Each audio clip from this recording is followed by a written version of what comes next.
Estava próxima a Páscoa dos judeus e Jesus, subindo para Jerusalém, encontrou no templo os negociantes de bois, ovelhas e pombas e mesas dos trocadores de moedas. Fez então um chicote de cordas e expulsou todos do templo, como também as ovelhas e os bois. Espalhou pelo chão o dinheiro dos trocadores e derrubou as mesas.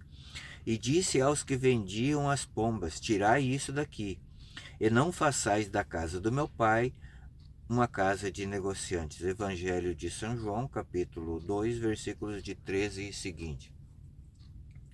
Era uma prática normal ter esses vendedores no templo, também esses cambistas, porque existia as prescrições na lei mosaica de se oferecer animais, né, em sacrifício. Então, como vinham pessoas de localidades diferentes, né, havia moedas diferentes, então era natural que houvessem esses cambistas, que houvessem esses vendedores. A pessoa saía lá de longe, não ia trazer um animal, né, compraria ali. Acontece que esses vendedores estavam fazendo disso um comércio, né? Estavam profanando o templo, estavam explorando a fé daquelas pessoas, né?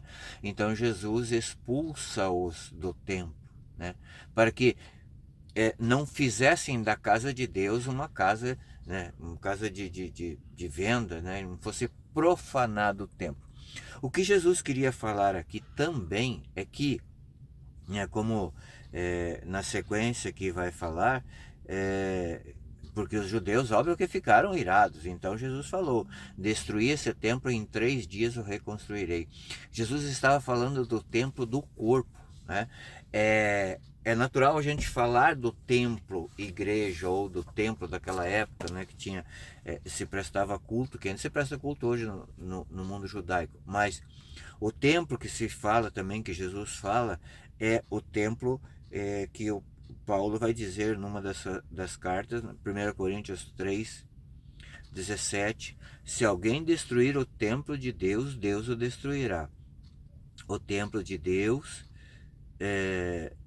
porque o templo de Deus é sagrado, isto é, sois vós. Quer dizer, o nosso corpo é templo do Espírito Santo. E olha que grave aqui, né, essa, digamos assim, essa ameaça: quem destruir o templo, Deus o destruirá. O que estão tentando fazer hoje no aborto? Quantas profanações nós vemos hoje no corpo, principalmente das mulheres, né? Que a sociedade incutiu na cabeça das mulheres, né? Que o corpo delas é simplesmente um objeto. Nosso corpo também, quantas vezes nós o profanamos pecando? Assim como Jesus está lá no sacrário, no templo, ele quer habitar no nosso coração, porque o nosso coração é templo do Espírito Santo. Por isso nós não podemos profanar o nosso templo, né? Que é o lugar onde Deus quer morar, como diz Santa Teresa d'Ávila, que o nosso coração, nossa alma deve ser o jardim das delícias de Deus. Nós não podemos profaná-los com o pecado.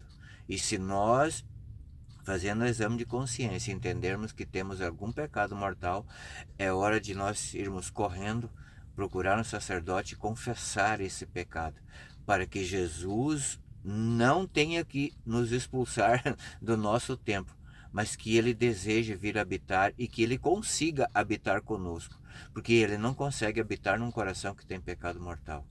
Zele pelo templo do teu coração, você é templo do Espírito Santo.